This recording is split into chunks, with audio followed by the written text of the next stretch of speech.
Right, so hello and welcome back to Books and Things, and welcome to another video. And today I'm going to be talking about how I wrote The Trouble with Mrs Montgomery Hurst.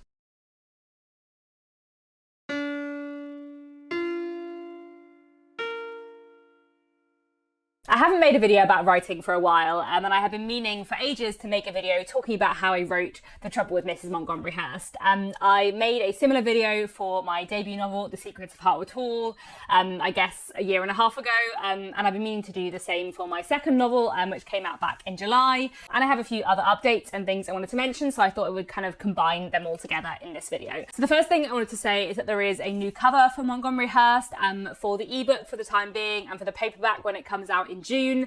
So I'll put the new cover up on the screen. It is really, really beautiful. I think it's so nice. I really, really love it. It looks kind of a bit brighter and bolder, which is good for a paperback market. And I also just really love the illustrations and the kind of like water motif. There's lots of metaphor in the book to do with like gossip and water, which I don't even know if the designer was thinking about, but I really enjoy that being kind of part of the cover. So I'm very excited about that. So as I said, that is for the paperback when it comes out in June, and it's for the ebook in the meantime. And talking of the ebook is actually on promotion for today only in the UK. It is 99p on Kindle, on Amazon, Kobo on Apple, often match Kindle monthly deals. I don't know whether they always match Kindle daily deals, and I won't know that until today when this video goes up, but I will leave down below links to where you can find the ebook if you're in the UK, and it'll be 99p definitely on Amazon and possibly on some other sites as well, so that's very exciting. I know some people have been asking me whether or not I have a US publisher yet for The Trouble with Mrs Montgomery Hurst, and the answer is no, I don't. I don't think it's hugely likely that I will have one in the foreseeable future. It might one day be published in the US, I don't know, but it's not looking hugely likely now. So if you're in the US or Canada and you would like to read The Trouble with Mrs Montgomery Hurst, the best way to do that is to order a UK hardback or a UK paperback when it comes out next year from Blackwell, who are a UK bookshop who do international shipping and kind of include the international shipping within their prices. So the impression I always get from people in the US and Canada is that Blackwell's is the best place to order books from the UK from. So I'll leave a link to where you can get the book from Blackwell's down below as well if anyone's interested. I was also thinking that I might do a writing Q&A soon, so if anyone has any questions either about The Trouble with Mrs Montgomery Hurst or about The Secrets of Hartwood Hall or about writing in general or anything like that, you know, with spoilers, without spoilers, whatever you like, if you have any questions, do leave them down below in the comments and I'll try and do a Q&A at some point soon. But for now, for today, I just wanted to have a chat about how I wrote The Trouble with Mrs Montgomery Hurst and the sort of long, slow journey of this book from being an idea to being a published physical novel. There will be no spoilers in this video. I'm not going to talk about anything that happens later on in the book. I might mention some character names that will not mean very much to you unless you've read the book, but if you're interested in kind of writing and writing processes in general, then you might find this video interesting anyway, even if you haven't read the novel itself. So, The Trouble with Mrs Montgomery Hurst took me a very long time to write. This book was published in July 2024, and I have been working on it on and off since the summer of 2016. There were quite a few gaps in which I wasn't working on this book at all. You know, I wasn't working on it solidly for 8 years, but I was probably working on it solidly for half of those years, if that makes sense, with some gaps in between.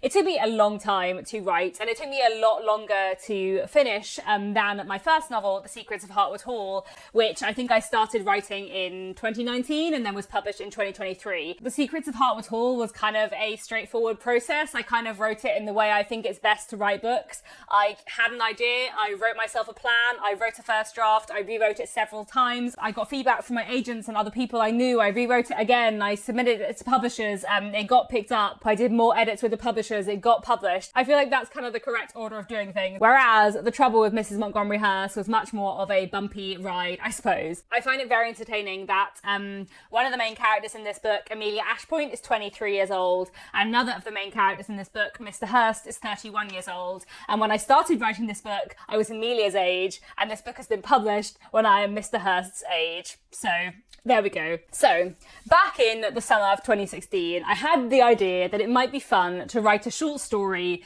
that told the story of one Victorian couple through the gossip of their neighbours. So this would be a story about Mr. and Mrs. Montgomery Hurst, but you would never see anything from their perspectives. You would just see all of their neighbours gossiping about them, and that would tell you the story of Mr. Hurst and his new wife. So that was the basic idea of the original story. I started writing this short story, thought probably not doable in a short story, it'll probably be a novella. And I was working on it and planning it to be a novella.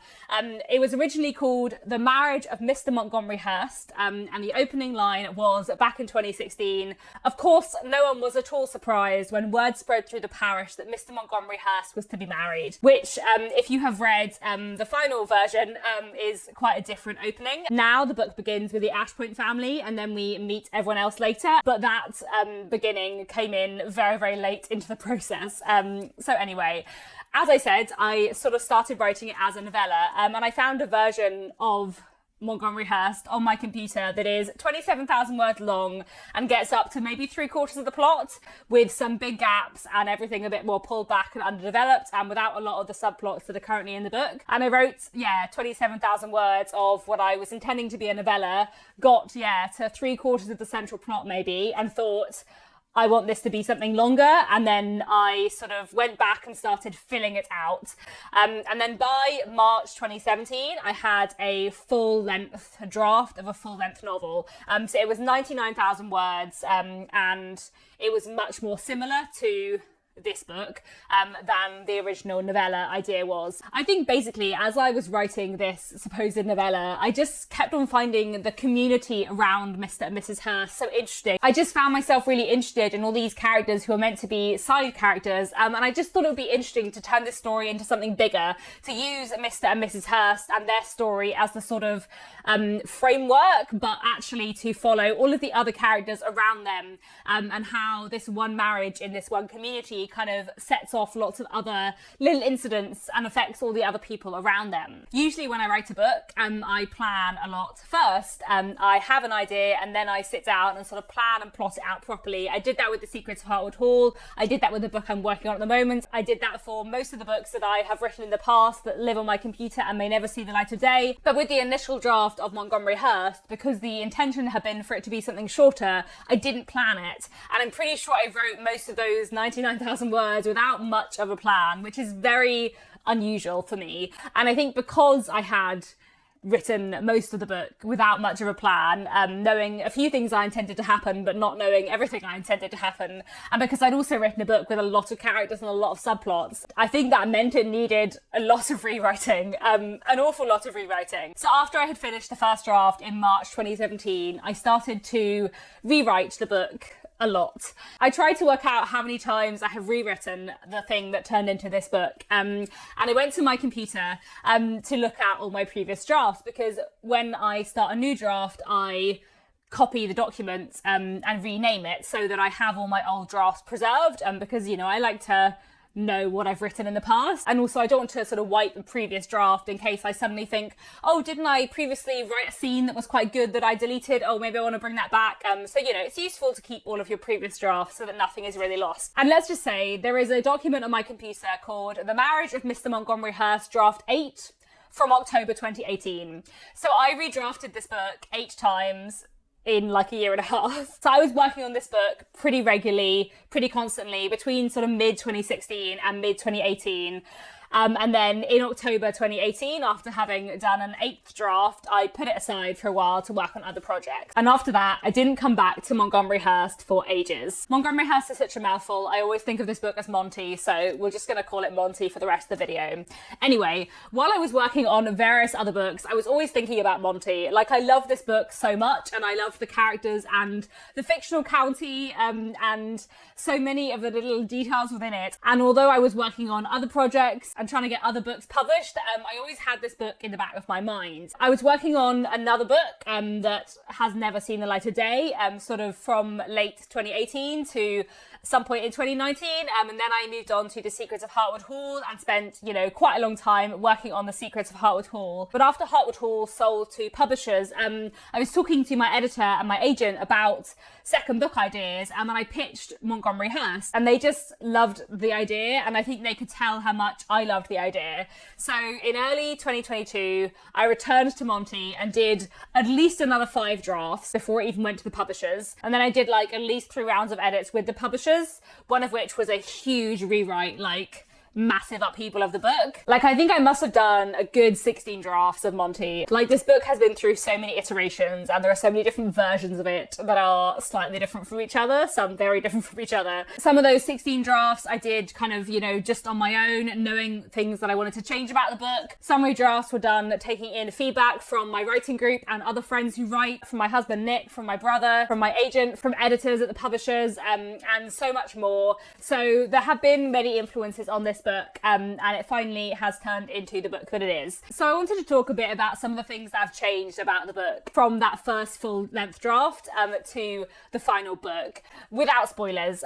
Don't worry, I'm not going to spoil anything about the novel. Out of interest, I ran a compare in Microsoft Word between my initial first draft from October 2018 and the final manuscript, and there were a few lines that are the same. There are quite a few bits and pieces in dialogue where there are several sentences that are the same, and there's 1 or 2 chapters where quite a lot of the dialogue is the same. And actually the very final line of the novel has remained the same throughout the 16 drafts. So the very final 2 sentences of the novel now are the same as the very final 2 sentences of the novel back in 2018. But basically everything else has changed. I was looking through the compare, and it's just pages and pages and pages of red, because I just completely scrapped so much of the book and I wrote so much new stuff and I changed so many things. And I think especially in the sort of first 3/4 of the novel, it's nearly all different. There's hardly anything that remains the same. A lot of the bits of dialogue that did stay in place between the first draft and the final draft were from the sort of final quarter of the book. I think basically because, as I said, I didn't plan my first draft very much, but by the time I got to the end, I realised what I wanted to be doing. So some of the stuff from the ending still remains in place, but a lot of the stuff from the beginning had to go and be replaced by new things. So in terms of what changed specifically, so one of the really big things, I think, the change between the first draft and the final draft was that the world of the novel became much more developed, much clearer in my head, hopefully much clearer on the page. So The Trouble with Mrs Montgomery Hurst is set in a fictional county called Wickenshire. There is a map at the front of the book of the section of Wickenshire that we are in, and I feel like when I wrote the first draft, I didn't have a very good concept of where this book was set. It was just the story of all of these people who lived near each other. And I think in the first draft, they all lived in one town, which even when I was writing it, I knew was wrong. This many people of this wealth did not live right next door to each other in the Victorian period, because at this point in the Victorian period, if you had lots of wealth, then you probably owned land and were a landlord, and therefore you lived on your own estate, outside of a town. Here we have the town of Melford, which is very important in the book, but a character like Mr. Hurst, who is a member of the landed gentry, he doesn't live in Melford, he lives here at Radcliffe Park, a little bit outside of the town. But all of that kind of detail, where people lived, the kind of houses that they lived in, and what Wickenshire was like as a place, that all came much later. In fact, Wickenshire as a place was not called Wickenshire, I think, until mid 2018. So I looked back through my drafts and saw when the first mention of Wickenshire was, and it was in draft 6 back in mid 2018. I didn't actually come up with the name Wickenshire. Nick, my husband, came up with the name Wickenshire.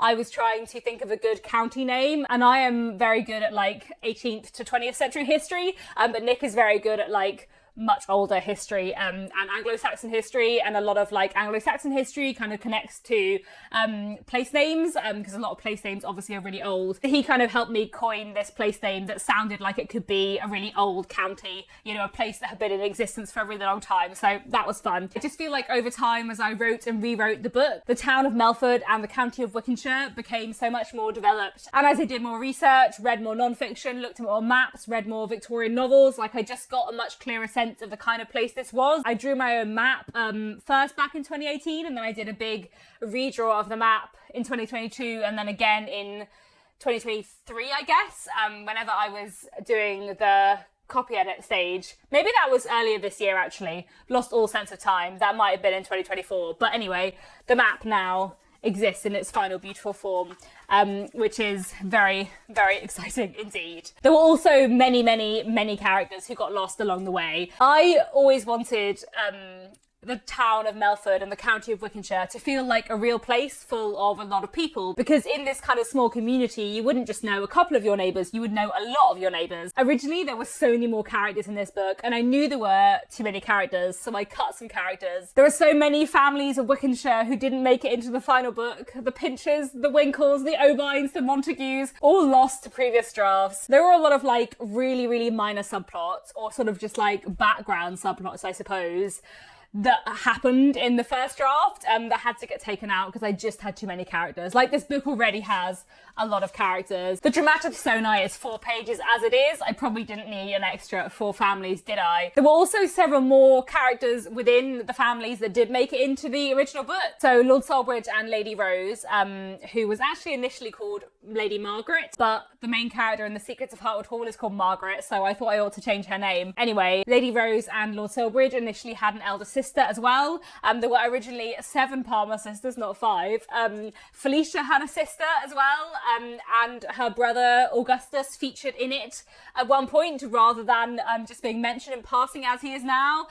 There were several other clergymen, I think, as well. The Creightons had a daughter. Mrs Ashpoint was alive and well until quite late on in the process, like probably until only a few drafts before the final version. One of my friends read the book and pointed out that Miss Ashpoint as a character served no purpose and did nothing. So I decided to change the story and make it that she had died some years ago. I find it really weird when I think about this book that Mrs Ashpoint ever used to be a character in it, because it feels so correct and so significant to the stories of the whole Ashpoint family that Mrs Ashpoint is dead and has been dead for some time. So yeah, it's really strange how sometimes you don't think about making a change, and then when you make a change, you're like, oh yes, that is of course how the book is meant to be. Some of the character relationships and also some of the characters' sort of class positions changed quite significantly from the early drafts to the final draft as well. I think in the very first draft, like, most of the characters were just sort of like generally part of the upper classes, upper middle classes. And then as I rewrote it, the distinctions sort of started to come in. Mr Ashpoint became a brewer. The character who had once been Mr Ravensdale became Lord Wickford, and as I shifted the class dynamics between some of the families, I also changed some of the relationships. So in the very first draft, the original versions of Lord Wickford, Mr Ashpoint, Captain Palmer and Mr Elton were all really good friends and like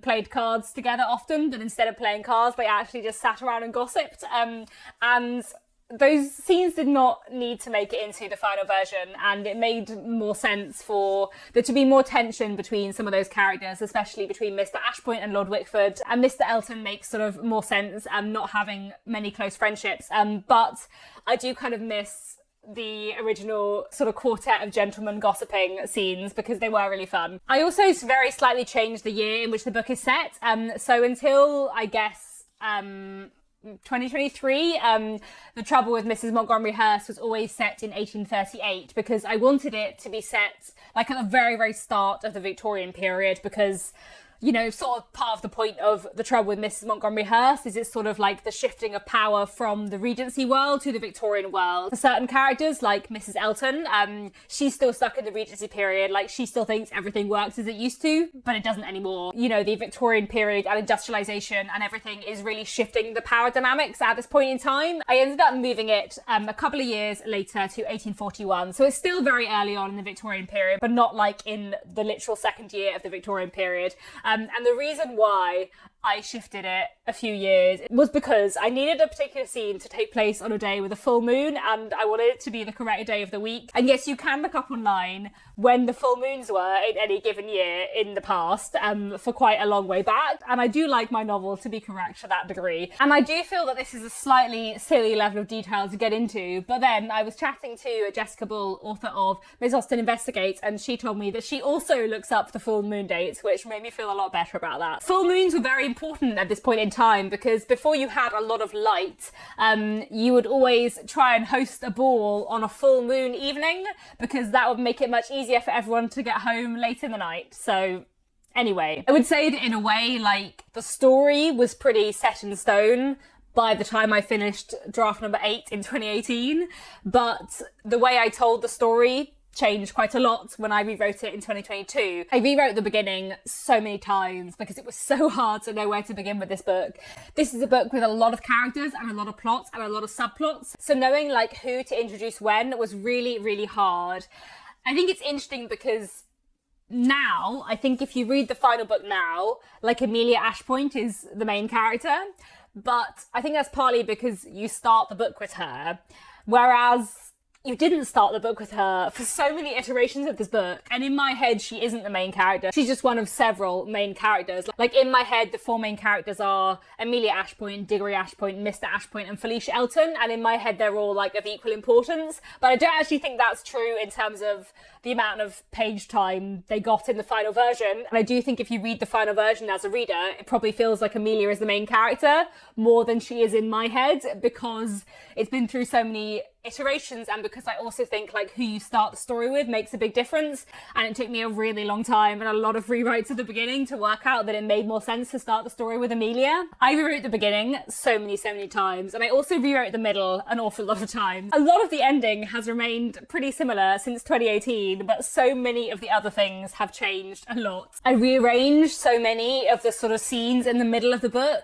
and I also sort of shifted around and changed the moments in which you learn certain things about certain characters. This book was definitely a much more complicated book to write and rewrite than The Secrets of Hartwood Hall. The Secrets of Hartwood Hall is first person perspective. There's like a handful of characters. There's maybe like 7 to 10 of them, and they are mostly at Hartwood Hall or the village nearby, and that's all. Like, it's much more of a straightforward proposition and a straightforward structure than Monty, which has so many different characters, so many different subplots, so many different perspectives, all third person, but like lots of different characters whose eyes we see from. And we also have, you know, the town of Melford and all of the surrounding villages and big houses. We have the brewery. And in a way, I feel like there was only probably like 1 or 2 ways I could have written The Secrets of Hartwood Hall and it still be the book I wanted it to be, where I feel like there's probably about 50 ways I could have written Montgomery Hurst and it still be the book I wanted it to be. Like, there are so many different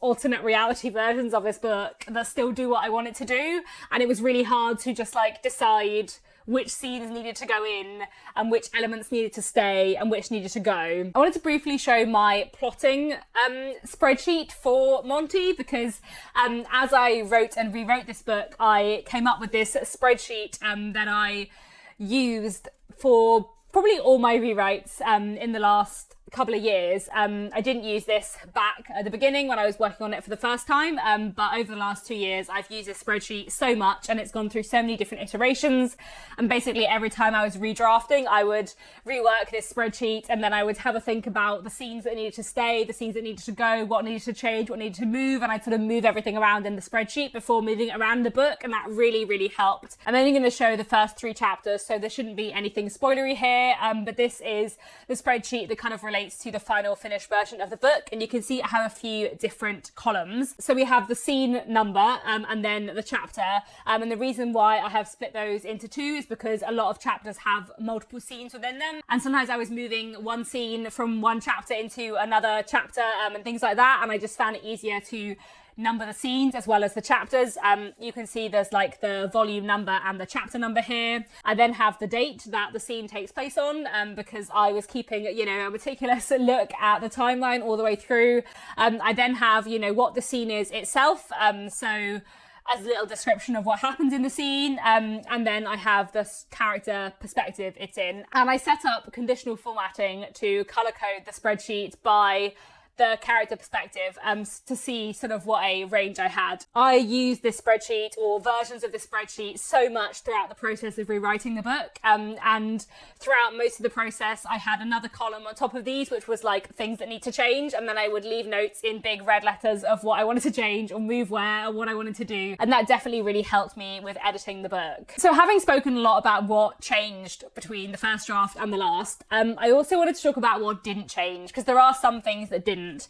I would say the like style, tone and voice remained the same. And I think that's one of the things I found the most fun every time I return to this book, is that I just really like the style and tone of it. It's quite different tonally to The Secrets of Hartwood Hall, but I just had so much fun with the narrative voice and the tone of the book, and that is something that I always wanted to keep steady. And then I would say that the central story of Mr. and Mrs. Hurst always remained the same. As I said, the kind of initial idea of this book was to tell the story of a couple through the gossip of their neighbours. And the stories of the neighbours, you know, the Ashpoints and the Eltons and the family at Wickford Towers, they changed a lot throughout the various rewritings of this book, but the central plotline of Mr. and Mrs. Hurst always kind of remained the same, and the central beats of that always kind of remained the same. Like, some of the sections that have changed the least are sort of scenes where you directly see Mr. and Mrs. Hurst, and I really enjoy that because they are very much like at the heart of the novel, and I really enjoyed writing their story. As I also said previously, the ending changed less than the beginning and the middle,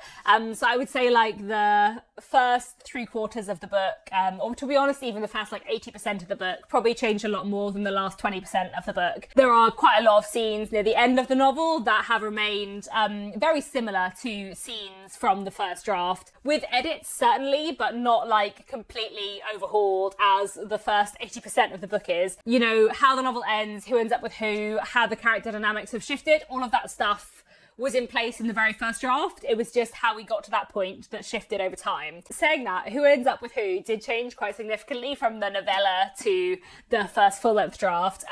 I went back to look at the little novella version of 27,000 words, which got us through, you know, 3/4 of the plot, and I read one scene and I was like, goodness, I did not remember that that was the initial plan. But anyway, the first full-length draft was quite similar in its end game to the final book. And as I said earlier, the final 2 lines of the novel have remained the same since I finished the first draft in spring 2017, which I do find really satisfying because I do love the very end of the book. Anyway, I think that is mostly what I wanted to say for today. I hope you've enjoyed listening to me ramble about the rambly, complex way I ended up writing this book. As I said, I'm going to be doing a writing Q&A at some point in the next couple of months. If you have any questions about Montgomery Hurst, Hartwood Hall, anything else to do with writing, then please do leave those questions down below in the comments. And if you're in the UK and haven't read Montgomery Hurst yet and would like to, then the ebook is on promotion for 99p today. Actually, I'll just say while I'm here as well, someone asked the last time I shared an ebook promotion for Hartwood Hall, kind of how does it benefit an author to have a ebook on sale for such a low price point. So in general, like, it is expected that you will sell the majority of ebooks when a book is on promotion, because most people are just not going to pay like $7.99, $5.99, whatever for an ebook. At least in the UK, I would say the vast majority of ebook sales come when an ebook is on promotion. As far as I can tell, the majority of my ebook sales for Hartwood Hall have come when Hartwood Hall has been on promotion. When you have an ebook promotion on Amazon, it really helps boost your book in the rankings. It really helps the algorithm, and it really increases sales to the extent that even though the book is being sold at a much lower price point, you will sell enough books to kind of compensate for that. And also, like, at the stage of my career that I'm in, and with most UK book deals operating on an advance model, with you not getting royalties until you earn out, like, the most useful thing to help my writing career is for me to sell more books, regardless of what price they're selling at. Which is a very long-winded way of saying, please never feel guilty about buying an ebook of mine at 99p. That is still massively helpful for me. Getting my book out of the library is also massively, massively helpful to me. If you want a free way to read my book, please go and support your local libraries too. Libraries are amazing. Anyway, that is quite enough rambling from me today.